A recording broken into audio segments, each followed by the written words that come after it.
You're watching the Kansas City Chiefs Report, powered by Chat Sports. Tyler Jones here with you. Thanks for joining us. It is playoff time in Kansas City. Almost. On today's show, we are going to take a look at the updated depth chart for the Kansas City Chiefs. And I got to tell you, from where this depth chart was at the beginning of the season to where it's at now, there have been a lot of changes, a lot of surprises. We will dissect it piece by piece, from the offense to the defense and even the special teams. All that and more coming up on today's show. Before we go any further in the program, if you're ready for the Chiefs playoff run, spam KC in the comments section. I want everybody to get on their feet, get rowdy, as if you're in your seats at Arrowhead Stadium. I want you to use that comment section loud and clear. Spam KC. Let's hear it. And let them know that we're excited for another Chiefs Super Bowl run. Spam KC, and we'll get started with today's show. A surprising depth chart for the Kansas City Chiefs. We have come a long way, folks. And on today's program, we will go piece by piece of what the depth chart looks like for the Kansas City Chiefs heading into the postseason. Let's start with the quarterback position. Big shocker here. Patrick Mahomes, still QB1, with Carson Wentz as your QB2. Wentz did not play great against the Denver Broncos, if we're going to be honest with you. He looked okay against the Cleveland Browns a couple weeks ago. I hope that we don't have to turn to Carson Wentz, but we'll see. The backfield for the Kansas City Chiefs has gone through a lot of changes this season. Pacheco went down.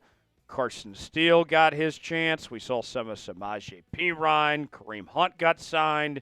Then Pacheco got healthy. Now Pacheco's back to being RB1 with Kareem Hunt next to him as the RB2. And if I'm the Kansas City Chiefs over the next few weeks, you got to run the damn ball. You have to run the football. It's going to be cold out there. And the best way, I think, to attack these opposing defenses is to establish the run and get the most out of Pacheco, out of Kareem Hunt. I think it's going to be a running back by committee ordeal where you're going to get the most out of both of them, and it might come down to who has the hot hand. I don't care who leads this team in rushing. I just want to see them run the football effectively. And I think that the Chiefs are going to put a re-emphasis on that run game here over the next few weeks to open up the passing game in that sense. What do you think of the Chiefs depth chart heading into the postseason? Give me a grade. It's our pinned comment today, A, B, C, D, or F. Weigh in the comment section and let us know what your grade is. Let's go to the wide receiver room for Kansas City now. Rashee Rice, of course, went down early in the season, and this has been kind of all over the place with Hollywood Brown getting injured in the preseason. He made his return late. Now we have DeAndre Hopkins at the left wide receiver spot. Xavier, who has been really good the last few weeks, he's at your right wide receiver position. Hollywood Brown in the slot with Watson, Nikko, and Juju backing them up as well. I love how this group turned out. It is wild that we got to this point. Who would have thought at the beginning of the year we'd be talking about DeAndre Hopkins being involved? We've seen Juju have some moments. We saw Justin Watson play good in the Steelers game. And it feels like it's a different guy every week stepping up for this receiving core. You don't really have a true wide receiver one right now with no Rashee Rice involved, but you're keeping defenses honest because you have so many different ways you can attack opposing defenses, whether it's in the screen game, the middle of the field, the deep passing game. You got a lot of versatility with this receiving group. The tight ends, Travis Kelce, looking to have another fantastic playoff run. He's been so good over the years at this time. Noah Gray has had a breakout season in 2024. Heck, Peyton Hendershot wasn't too bad in that game against Denver. I'm telling you, all the attention is going to be focused on Travis Kelce, and rightfully so. Greatest tight end in the history of the game. But watch out for Noah Gray. Noah Gray has had a couple of multiple touchdown games this season. And if defenses focus too much on Travis Kelce, Noah Gray is going to beat him. I like what this 1-2 punch can do together. I think Noah Gray is going to be a player to watch here in the playoffs, and he's my X factor for Kansas City. I know he's our boy Tony's X factor too. Who is going to be an X factor for the Chiefs offense? We're high on Noah Gray around here. Who are you high on? Way in the comment section. Let us know who that player that comes to mind is. Today's show is sponsored by Game Time. Game Time is the place to go for the best seats, the lowest prices guaranteed. Whether you're looking for tickets to sporting events, concerts, theater productions, comedy shows, and more, Game Time's got you covered. Game Time has a new feature called Game Time Picks that makes getting tickets for events even easier. Game Time Picks filters out the fluff to show you only incredible deals and great seats. You don't have to waste time searching through thousands of tickets to find the best value. They have their super deals. If you see a super deal, you don't want to pass up on that. They have their seat views and get the visual, see what that seat is like, and then bam, just like that, you're checking out on Game Time with Apple Pay, Google Pay, Venmo, all major credit card providers. And get this, folks, you can save money the closer it gets to kickoff. Look, I've used Game Time plenty, including to see the Kansas City Chiefs. And you know what I do? I choose the event and got the prices listed. I choose my seat, and then I'm checking out. And I'm saving money by waiting till the last minute on Game Time, and you can too. Download the Game Time app, create an account, and use code ChatSports, $20 off your first purchase. Terms apply. Again, create an account, redeem code CHATSPRTS for $20 off. Download Game Time today. Last-minute tickets, lowest prices guaranteed. The link is in the comments and the description of today's video. The offensive line for the Chiefs.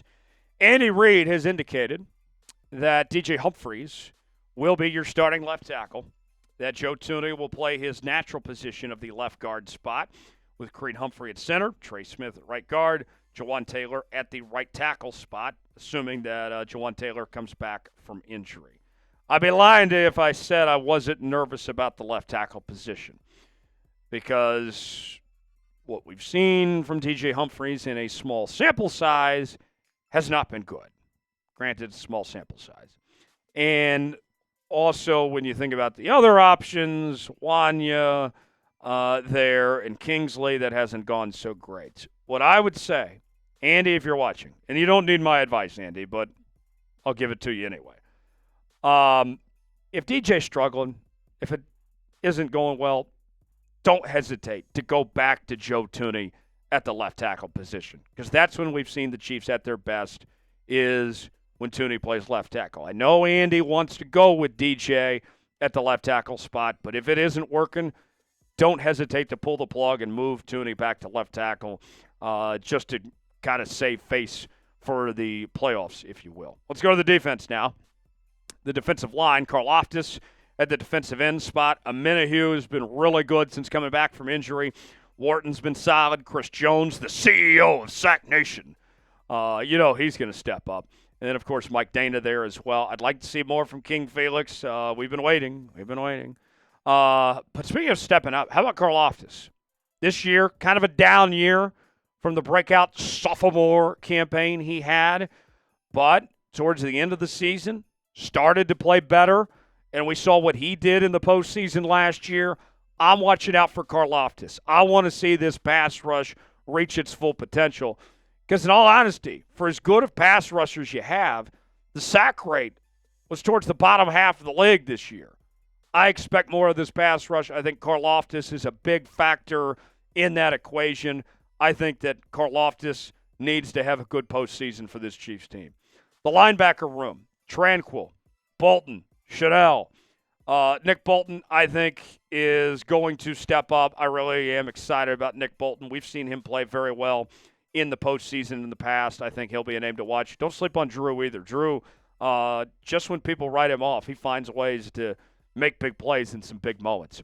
Who's going to be a breakout player on the defensive side of the ball for the Kansas City Chiefs this postseason? Give me a name. Who is a breakout player on defense? Weigh in and let us know. For the best Chiefs coverage you won't find anywhere else, you got to subscribe to the Kansas City Chiefs Report, as we are bringing you live shows on Tuesdays, watch parties for every playoff game, daily news and rumors, Q&A mailbags, breaking news, all right here on your one-stop shop for all things Kansas City Chiefs. No one, and I mean nobody, is covering your Kansas City Chiefs like we are here on the channel. Subscribe, never miss a moment. If there's anything that happens, any urgent breaking news. I don't care if I'm away with my family or if I'm asleep and somebody has to call me and wake me up. We're going to bring you a video here on the channel one way or the other. Subscribe now for free to Up to the Minute Chiefs coverage throughout the playoffs right here on the Kansas City Chiefs Report. Subscribe now, youtube.com/ChiefsTV. The corners for the Kansas City Chiefs, Trent McDuffie snubbed from the Pro Bowl, a highway robbery. Joshua Williams at the left corner spot, Shamari Connor at the nickelback spot. One of the million-dollar questions for the Chiefs entering the playoffs here, can we count on the corner room? I know I can count on Trent McDuffie. Connor's been pretty solid. That left corner spot, I'm pretty nervous about that left corner spot. It has not been good since Jalen Watson went down. Can they come through? Can they be good enough in this postseason? I don't know. I hope. We'll see. The safeties, Brian Cook, Justin Reid. How about Jaden Hicks? That dude, he's been a dog the last few weeks. I like what I've seen from Jaden Hicks. I think you're going to see a lot of 3 high safety looks and see Hicks continue to find ways to get involved. Watch out for him. And then the special teams unit, America's kicker, Harrison Butker, fully healthy, ready to go. The punt god, Matt Ariza. Man, I would love for him to beat the Buffalo Bills. They did him dirty. James Winchester, my old friend, my Choctaw brethren. James Winchester at the long snapper position, the best long snapper in the NFL. And then, of course, Nikko holding things down at the kick and punt return duties as well there on special teams. I think these guys are pretty dependable. They'll get the job done. Confidence level entering the postseason. I'm feeling pretty good. I got a few questions. Left tackle, outside corner, but all in all, Chiefs are in a great spot. What's your confidence level? Scale it for me. I'm going to go about a 9. Give me your confidence level 1 through 10. Let us know. For continuing Chiefs coverage, follow me on X, formerly known as Twitter, at Tyler Jones Live, and we'll see you next time.